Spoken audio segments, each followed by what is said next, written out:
milliards yu état bi teg ci suuf ci yoo xam ni ci gafagaam la waroon dem pour yomba mais loolu est-ce que doy na comme mesure yoo xam ni consommateurs yii nii ak commerçant yi dinañ mën continuer gis seen bopp ci commerce bi concrètement waaw mesure de soutien yi ngeen dégg ñu état bi génne ko c'est des mesures de soutien ciblées maanaam li ñuy wax c'est des mesures de soutien au prix maanaam léegi comme dañuy wax ci wolof il faut que ñu ñu wax ko ci wolof maanaam yokkute njëg yi nga xam ne ni moom la ñu gis taxawaayu état dafa ne man naka laay def pour li nga xam ne ni moom moo xew fii ci réew mi te mu lëmbe aussi àdduna bi yëpp naka laay def bu fekkee ne mënuma ko arrêter au moins ma atténuer ko bu ma ko mënul atténuer au moins ma amortir ko loolu tey mooy taxawaayu état est-ce que mesures yi ni jël nii mën na tax tey flambée des prix yi mu arrêté loolu du objectif état bi parce que état bi fa ñuy former prix yi sur le marché international état amu ci benn emprise ñun dañu am lu ñu wax une économie extravertie maanaam lépp loo xam ne ni dañu koy jëfandikoo ci réew mi ci lu ëpp ci li ñuy lekk ak ci li ñuy consommer dañu koy jéggaane bu ñu demee di ko jéggaane foofu li tubaab di wax price taker maanaam price mooy prix bi taker mooy jël loo dem fekk foofu moom ngay jël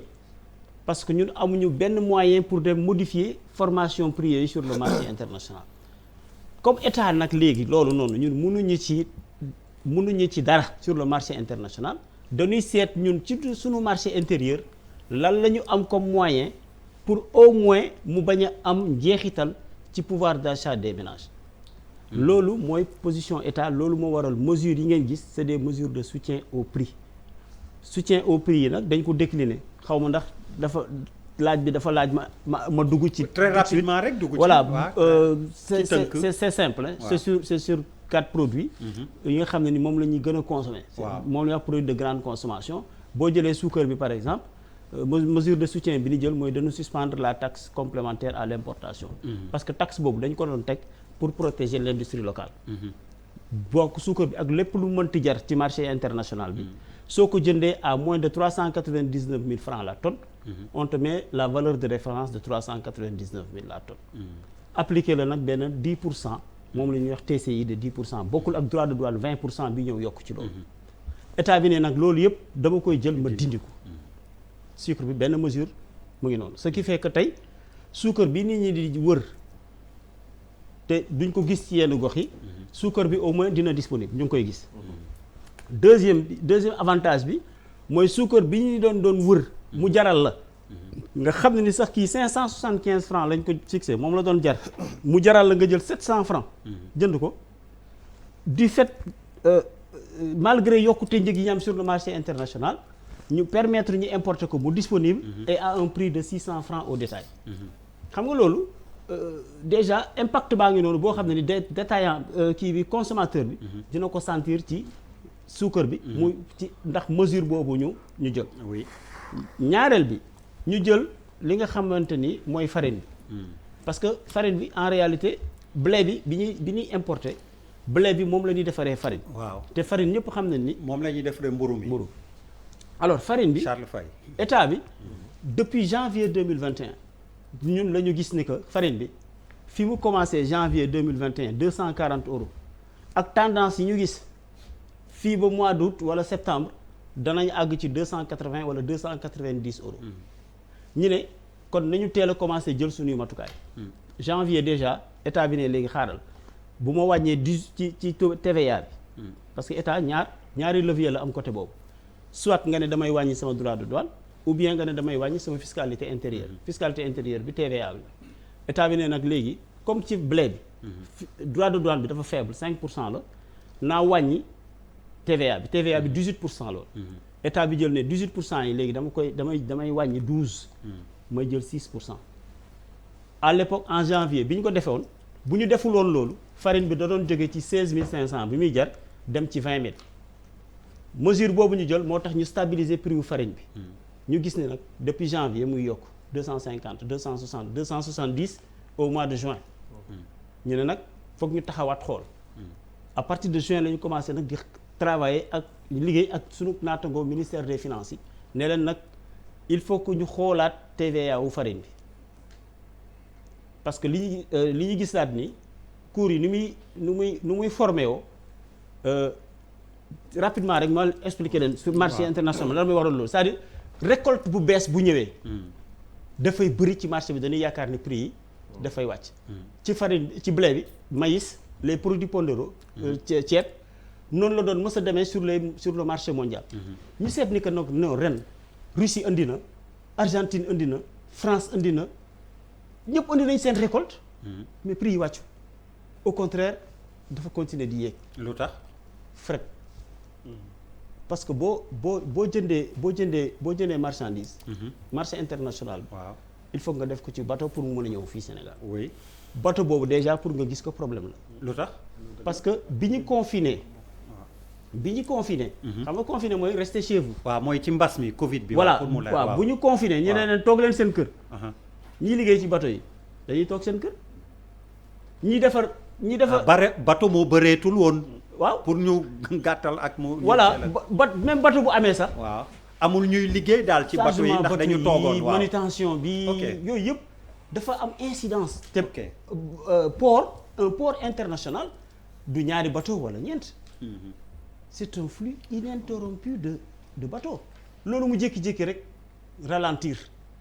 alors que demande mondiale bi ralentirul parce que chinois yaa ngi ñëw sénégalais yaa ngi ñëw ñëpp a ngi ñëw pour jënd si day am encombrement boobu nag farine bi ceeb dëwlin ak lépp commerçant yaa ngi ni bu njëkk dañ daan jël am bateau boo amee benn bateau ceeb boo ko commandé tey par exemple le 3 septembre fii ak le 18 septembre wala maximum le 25 septembre dafay ñëw mais bateau boobu tey boo ko commandé tey mois de fin octobre wala début novembre nga ciy jot noonu la demee Cissé looloo leen dal ok nee na ok début novembre nga ciy jot donc loolu dafa indi jeexital ci prix yooyu noonu ok moo war a loolu moo tax ma ne il faut que mu expliquer leen ci blé bi cas d'école boobu parce que moo am ci yeneen produits yi alors donc ñu ne léegi déjà au mois de juin ñun ñu jóge 240 ñu ngi 270 te bu ñu demee mois de septembre 280 euros la ñuy dem te tey boo ko xoolee sur le marché mondial blé boobu mu ngi 325 euros 325 euros mooy saaku farine 22 500 tey Sénégal saaku farine 22 500 mooy kilo mburu bi ñuy jël 190 grammes bi mooy kilo mburu boobu dem na 225 francs état bi ne léegi kon xaaral non seulement damay dindi TVA bi def ko zéro mais damay dindi aussi droit de douane bu 5% bi ma leen waxoon dama koy def zéro ñu def loolu ñu gis ne que am na incidence ci prix bi parce que au moins on conserve le prix de la farine à 16 500 francs loolu mooy deuxième mesure bi ñu def ko ci blé bi ñu ñëw ci dëwlin bi dafa am ñaar am na dëwlin boo xam ne ni dañuy dem jëli ko Malaisie moom la ñuy wax niveau extra communautaire am dëwlin boo xam ne dañu koy jëli sous région bi zone UEMOA communautaire Côte d'Ivoire Bénin Togo ñaari dëwlin yooyu même chose la huile de palme raffinée la mais taxation bi bokkul par exemple boo demee Côte d'Ivoire jëli fa dëwlin droit de douane yi boo ko cumulé lépp 36% la mais boo demee jëli ko Malaisie droit de douane yi nga cumulé yëpp mu nekk 84% parce que foofu dañ ko yóbbu ci 5e bande bi alors état bi ne léegi ñii conteneur bu njëkk dama leen doon defal pourcentage sur la valeur CAF léegi dama leen di defal forfait bi transport conteneur bi ngeen naroon fay par exemple bu fekkee ni sur ci conteneur bi jógee extra communautaire la nga war a fay 84% de droit de douane boo ko defee ci valeur CAF bi dafay àgg conteneur bu nekk di nga fay 12 millions wala 13 millions pour dédouaner douane léegi ne man damay teg loolu ma jël forfait bi mooy 6 millions 500 mille defe naa ba 7 millions loolu effort la pour atténuer effet choc exogène bi ñuy jëlee ci bitim réew pour atténuer prix bi